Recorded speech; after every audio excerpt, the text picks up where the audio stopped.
وقت دے اور دنیا سے چھپ کر اس موبائل کو بند کر کے اور اپنے آپ سے بھی چھپ کے اور تنہا ہو کے چھپا کے سارا کچھ اپنے آنسو اپنے رب کی بارگاہ میں پیش کریں، اس کے حضور حاضری دیں۔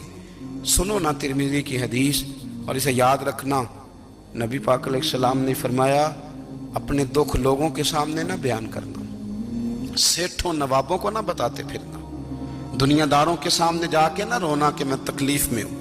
فرمایا اگر دنیا داروں کو دکھ بتاؤ گے رب تمہیں کبھی غنی نہیں کرے گا، اور لوگ ہیں کہ الٹا مذاق اڑائیں گے۔ آپ کی جس سے بڑی پکی یاری ہے نا، پکی، وہ تب تک پکی ہے جب تک آپ نے 50,000 مانگا نہیں، اور جس وقت آپ نے کہہ دیا کہ میں مجبور ہوں میری مدد کر، تو پھر ختم ہو گئی دوستی۔ لوگوں کی تعلقات آپ کے ساتھ تب تک ہیں جب تک آپ ان سے کوئی ضرورت وابستہ نہیں کرتے۔ کریم محبوب فرمانے لگے بندوں کے سامنے دکھ نہ بیان کرنا، اللہ تجھے کبھی غنی نہیں کرے گا۔ تو اپنے دکھ اپنے رب کو بتا، تو دعائیں مانگ، تو اس کی بارگاہ میں حاضر ہو، تو اس کے حضور عرض کر۔ فرمایا اپنے دکھ اپنے رب کو بتا، وہ جلدی کرے یا دیر سے کرے تجھے ساری دنیا سے بے نیاز کر دے گا، تجھے کسی کا محتاج نہیں رہنے دے گا۔ اپنے مسلح کو، اپنی دعاؤں، ایک بزرگ فرماتے ہیں میں نے دعا مانگنے کا طریقہ اپنی بیوی سے سیکھا،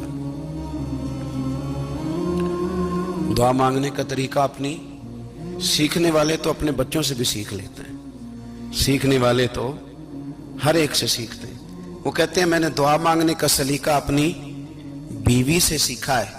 حضرت وہ کس طرح؟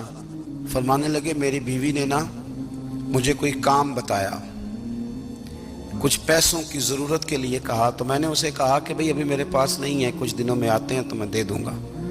عورتوں کی عادت ہوتی ہے وہ بار بار یاد کراتی ہیں، 2-4 دنوں کے بعد پھر اس نے کہا حضرت وہ میں نے کہا تھا کچھ پیسے، میں نے اسے کہا کہ ابھی میرے پاس نہیں ہے، کچھ دنوں میں ملتے ہیں تو میں تمہیں دے دوں گا۔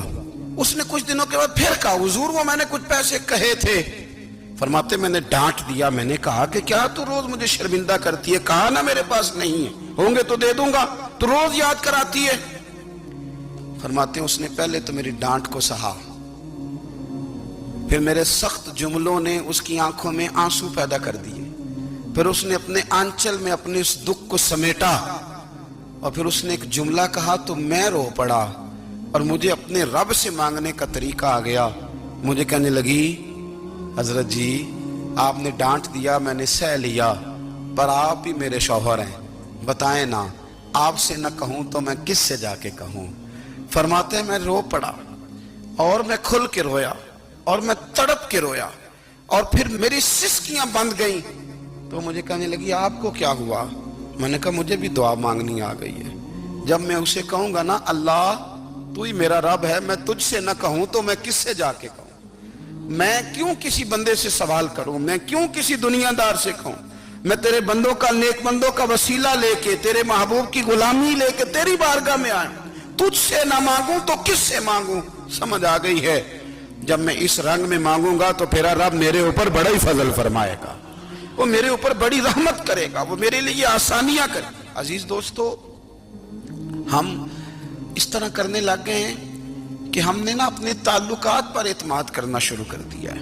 میرے تعلقات بہت ہیں، ہم نے اپنی دولت پر اعتماد کرنا شروع کر دیا ہے، میرے پاس دولت بہت ہے، ہم نے اپنے علم پر، اپنی شہرت پر اعتماد کرنا شروع کر دیا ہے کہ میرے پاس فلاں چیز بہت ہے۔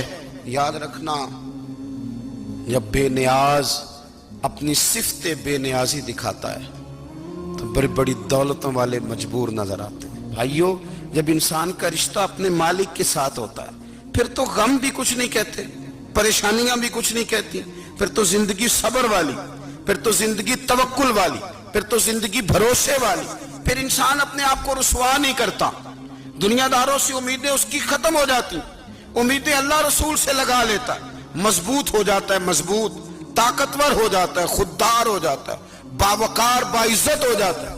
حضرت بہلول دانا رحمت اللہ علیہ بیٹھے تھے تو ہارون رشید حج کر کے آ رہا تھا،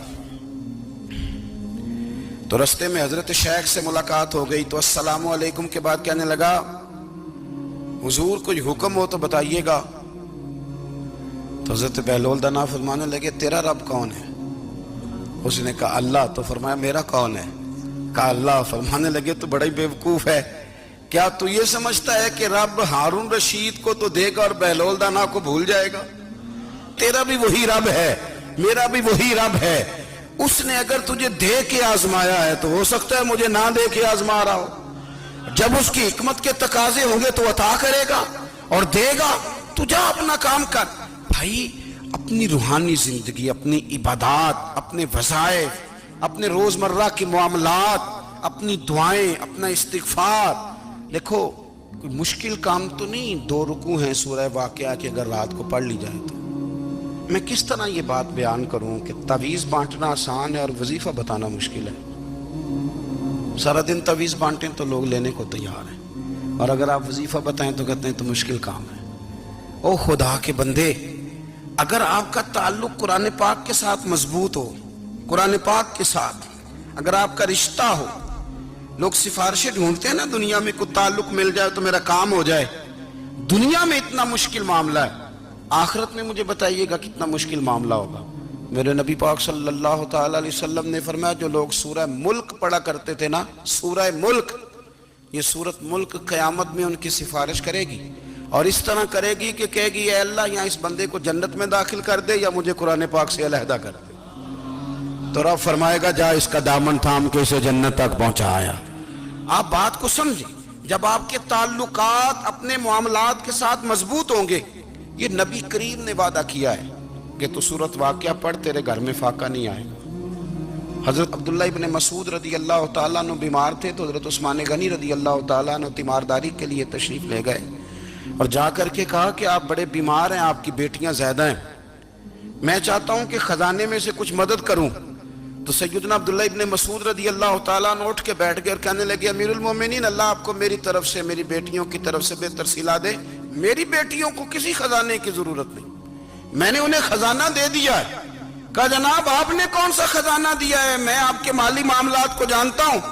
تو فرمانے لگی، امیر المومنین، میرے نبی کریم نے فرمایا ہے جو سورت واقعہ پڑھے اسے کبھی فاقہ نہیں آتا، میں نے بیٹیوں کو یاد کرا دی ہے، یہ خزانہ میں نے انہیں دے دیا ہے۔ وہ سارے